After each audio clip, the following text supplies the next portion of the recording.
C'est l'histoire d'une sale guerre, aux confins de l'Inde, à 2 pas de la frontière birmane. C'est le genre d'endroit où je venais très souvent chasser des militants indépendantistes. Au lieu d'enfermer les suspects qu'il avait arrêtés, il les exécutait sur ordre.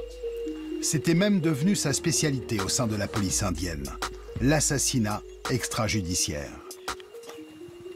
Au moment de tuer, je ne regardais pas ma cible dans les yeux, même si elle cherchait mon regard.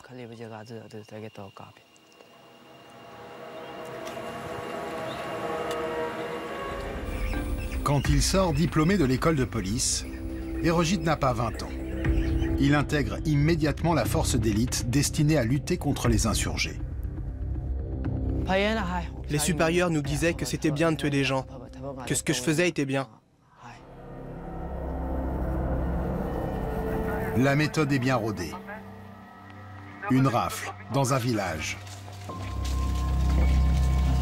Puis une exécution sommaire quelques kilomètres plus loin, à l'abri des regards, en faisant croire à un échange de coups de feu. Lorsqu'on était en ville, on ne tirait qu'1 ou 2 balles.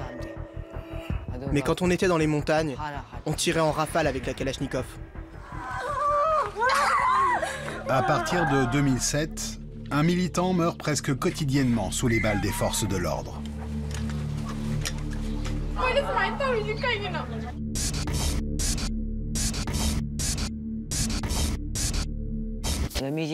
Lorsque je rentrais à la maison après une exécution, je n'y pensais plus. J'enlevais mon uniforme et je demandais à ma fille de le laver. Je prenais un bain et c'est tout. Mais cette sanglante mécanique va bientôt s'enrayer. Impal, 200 000 habitants, la capitale du Manipur, et son célèbre marché des femmes dans le centre-ville. C'est ici qu'au mois de juillet 2009 a lieu l'assassinat de Tro. Ce matin-là, un échange de tirs entre policiers et indépendantistes fait une victime. Cette jeune femme enceinte est tuée d'une balle perdue sous le regard de son enfant. Un militant est arrêté. Herojit reçoit l'ordre de l'exécuter sur le champ. J'ai dit à mon supérieur, comment est-ce que je pourrais le tuer alors qu'il y a du monde dehors et des journalistes partout? Il m'a répondu, n'y pense pas, tue-le. Je suis retourné dans la pharmacie et j'ai tiré. J'ai tiré plusieurs fois pour accuser le militant d'avoir fait feu le premier. La femme enceinte et le jeune homme assassiné feront ensemble leur dernier voyage. Officiellement, le militant a été tué lors d'un échange de coups de feu. Mais sa mère n'y croit pas. Un militant des droits de l'homme va redonner espoir à la mère du jeune homme assassiné. Cet avocat a fondé une association pour défendre les familles des victimes d'assassinats extrajudiciaires. Ça, c'est le jeune homme qui a été tué? Oui, c'est lui. C'est votre fils? Oui.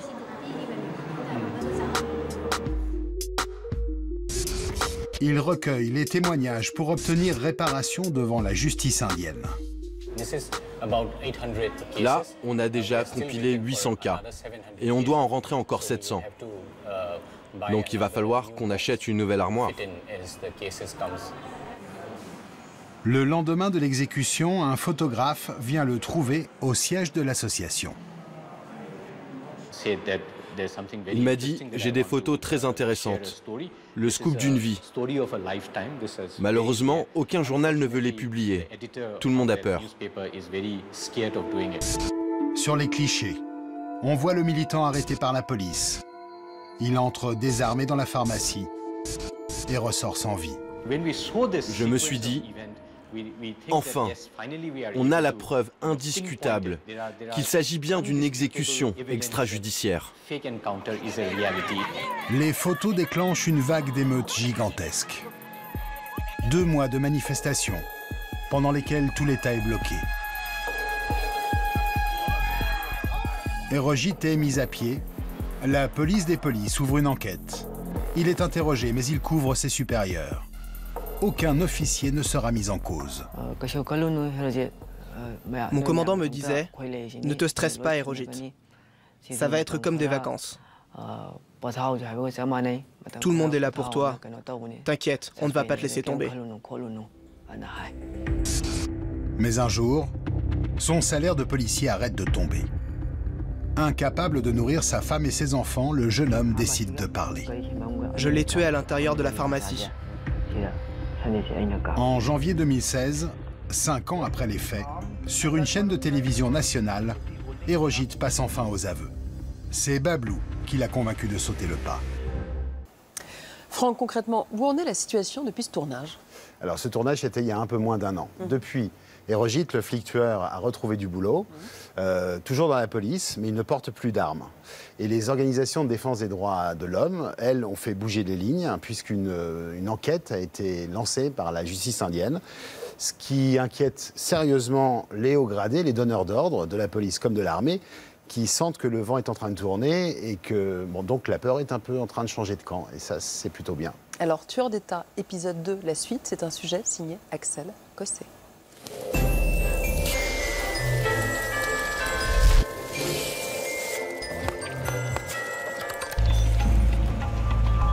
Depuis les confessions de Herojit, le policier tueur, l'avocat qui combat les escadrons de la mort a réussi un tour de force. La Cour suprême, la plus haute juridiction indienne, vient d'ordonner des enquêtes sur plusieurs dizaines d'assassinats extrajudiciaires. Les investigations seront conduites par le CBI, l'équivalent indien du FBI. C'est un jour historique pour nous. La loi martiale est en place depuis 60 ans à Manipur. Et il n'y a jamais eu aucune enquête contre les agissements de l'armée et de la police. L'avocat a rendez-vous avec des familles de victimes dans un village proche de la capitale pour préparer la nouvelle enquête. Le 2 novembre 2000, sur le bord de cette route, l'armée a exécuté 10 paysans innocents. Bonjour grand-mère, comment allez-vous? Le seul tort des villageois assassinés, habiter dans la même région qu'un groupe indépendantiste. Jamais aucun militaire n'a été inquiété par la justice. La loi martiale les a toujours protégés. Désormais, l'espoir est permis. La réouverture d'une enquête par le CBI prouve que la vérité va enfin éclater et que la voix de mon fils sera entendue. Ce que nous voulons maintenant, c'est que les coupables soient punis. Pour l'heure, l'enquête ne concerne que 95 victimes sur plus de 1500 exécutions. Mais aujourd'hui, c'est toute la hiérarchie de l'armée et de la police qui tremble. La chape de plomb qui pèse depuis des décennies sur le Manipur est en train de se fissurer. Au printemps dernier, un nouveau Premier ministre est élu à la tête de l'État. Un ancien journaliste, fervent défenseur des droits de l'homme. Il promet la justice aux familles des victimes. Problème, le numéro 2 du nouveau gouvernement est l'ancien chef de la police, l'homme qui a planifié les exécutions extrajudiciaires. De quoi avoir de sérieux doutes sur la volonté réelle du pouvoir de poursuivre les coupables. Nous avons retrouvé Herojit, celui par qui le scandale a éclaté. L'ancien flic tueur habite toujours dans une caserne de la police. L'homme qui affirme avoir tué plus de 100 personnes vit ici avec sa femme, ses 2 enfants et ses cauchemars. Depuis quelques mois, Herojit a retrouvé un emploi administratif dans la police et touche à nouveau sa paye. Je vis mieux aujourd'hui car au moins je peux sortir et travailler plutôt que de rester terré chez moi. Mais ce n'est pas ce que je désire vraiment. Nous voulons la justice, nous voulons la vérité.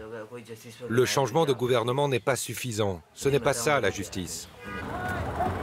Pour que justice soit faite, les mères et les épouses de victimes ont décidé de rappeler au Premier ministre sa promesse de punir les coupables. Militaires, assassins! Mais au bout de quelques mètres, le cortège est stoppé. Seule une petite délégation sera reçue au palais du gouvernement. Mais finalement, c'est la douche froide. Le Premier ministre a un agenda trop chargé. Il a beaucoup de rendez-vous et ne peut pas vous recevoir. Ils nous traitent comme des moins que rien. Malgré notre détermination, ils nous empêchent de manifester. C'est comme ça à Manipur.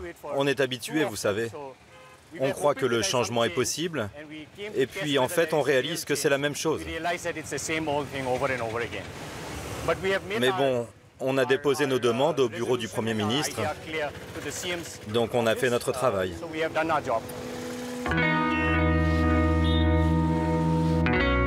Mais Aerojit ne lâche pas l'affaire.